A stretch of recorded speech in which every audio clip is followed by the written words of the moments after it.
Yo les Nakamas, c'est parti pour un review de l'épisode 2 de Dragon Ball Daima, let's go.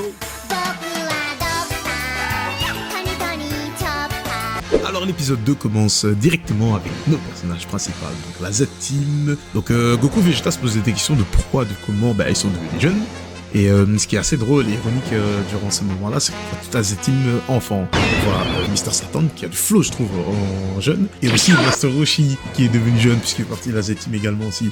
Et c'est drôle parce que c'est plus Chicha en japonais qui veut dire vieux, mais maintenant frère. Bref, le scénario de la conclusion de l'épisode 1 qui nous montre clairement ce qui s'est passé maintenant. Ensuite, les personnages se posaient des questions de comment ça peut arriver, puisque en fait, la logique derrière, c'est que le ciel est devenu noir. Donc ça veut dire que quelqu'un avait inventé les Shenron. Et ça, c'était donc la déduction de Piccolo, je pense, si je me trompe pas. Et donc, en fait, ils vont se questionner sur le pourquoi de comment ils ont perdu leur apparence normale. Et en fait, à un moment dans l'épisode, on se retrouve donc dans le palais avec donc Dende et Mister Popo qui a un sacré flow. Avant de continuer la vidéo, les Nakamas, je vais vous demander gentiment de liker, partager et surtout de vous abonner, même si cela n'est pas obligatoire. Merci beaucoup. Le ciel est du nord, donc ils avaient compris que quelqu'un avait réalisé le vœu.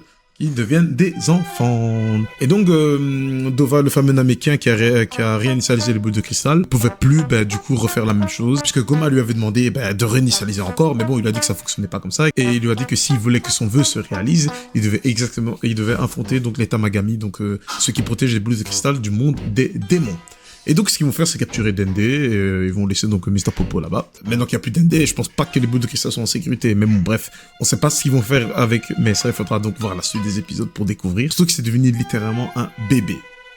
Et donc, on se retrouve avec Goku, qui donc est toujours aussi drôle, en fait, Goku qui ne change pas même enfant. Après, il réfléchit plus. Donc, on voit bien que c'est bien une suite de Dragon Ball, et non Dragon Ball Super, parce que dans Dragon Ball Super, Goku est totalement débile. Alors que là, on sent un petit peu un Goku avec un raisonnement, parce que voilà, il est devenu enfant, il s'est pas dit « Oh, je suis devenu enfant, chouette ». Non, il s'est posé des questions, et c'est ça qui est bien, parce que ça, c'est le Goku qu'il nous faut, en fait. Ils vont se rendre, donc Goku, Vegeta et Piccolo, on se pose des questions, ils vont se rendre tout simplement dans le palais des Dende. Et en fait, ce qui était drôle aussi, la scène avec Goku qui essaie de s'envoler, en fait, comme il a perdu l'habitude de son corps, il ne savait plus suivre avec la gravité, je pense, un truc comme ça. Du coup, il s'envole et il tombe comme une merde, et ça, c'était vraiment excellent. Et tous les personnages aussi, à un moment où Piccolo qui lui faisait la réflexion que ouais voilà, en fait, avec ce corps t'as pas l'habitude de supporter la gravité, il va essayer aussi lui de s'envoler, il va se péter la gueule aussi. Et ça, ouais, ça c'était en fait quelques scènes assez marrantes à regarder durant l'épisode. Je pense que Shin va avoir une réflexion qui sentait donc en fait des ondes négatives, donc les ondes des démons. Et c'est là où on comprend tout le lien derrière. En fait, son frère était forcément venu puisque il a senti donc ces ondes maléfiques dans ce monde, les magines entre guillemets, et il s'est posé la question. Ah ouais, avec Kibito, Kibito qui n'a pas vieilli même si c'est un enfant. Enfin bref, dans l'ensemble, tous ceux qui sont dans le monde des démons, c'est les gens qui acceptent de se soumettre par la volonté du roi. C'est ça. Regardez cet épisode, c'est que est-ce que tous les Namek et tous les personnages avec les oreilles pointues sont des démons? Ça, l'épisode nous a un peu plus développé, comme quoi leur origine en fait sont à la base des démons. Et ça, c'est super intéressant. Et donc en fait, on arrive à la conclusion que donc le frère de Shin, donc Degizu et Goma et le reste sont bien passés. Et c'était ça l'onde négative qu'ils avaient senti. Et donc Goku, après, entre-temps, il va se dire « Ah, il a besoin de quelque chose. » Il lui faisait des rappels. Et là, on penche tout droit vers la nostalgie. C'est le fameux bâton. Le long bâton, là, qu'il utilisait quand il était petit. Et donc, il va le récupérer donc chez Kame-Sin. Shin va donc aller récupérer donc un vaisseau qu'il a pu utiliser pour se rendre dans le monde des démons. Donc là, on peut bien voir qu'il est bien, lui aussi, également du monde des démons. C'est là où, en fait, malheureusement, le vaisseau ne fonctionne pas. Donc il va aller convoquer Bulma, comme ça Bulma, puisqu'elle est super intelligente, elle est capable de pouvoir réparer des vaisseaux. Ça on l'a bien vu même dans l'arc Namek, ou avec avec le vaisseau là qui vient du futur, bref, ensemble, Bulma a des connaissances pour les vaisseaux, ça c'est pas un souci. Et donc, elle dit que ça va prendre beaucoup plus de temps que prévu, et Goku, lui, malheureusement, ne perd pas de temps, et lui, il veut directement aller s'amuser. Et quand soudain apparaît un personnage, et ça je trouve ça un peu bizarre, genre le lien qu'il a avec...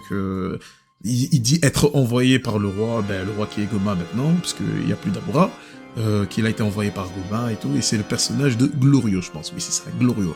Un personnage comme ça, il apparaît, et il parle un petit peu qu'il doit aller récupérer Goku et la Z-Team et autres.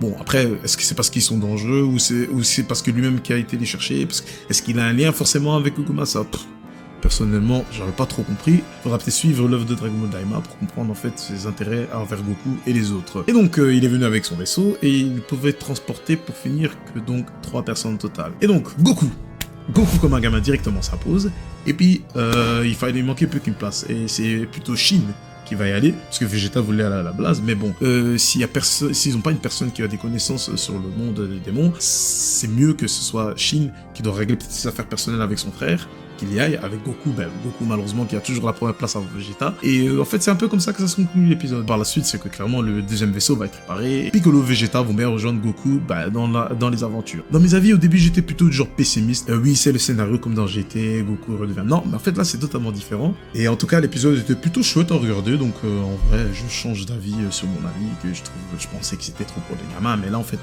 c'est bien une suite de Dragon Ball Z si on comprend bien l'intérêt de l'œuvre.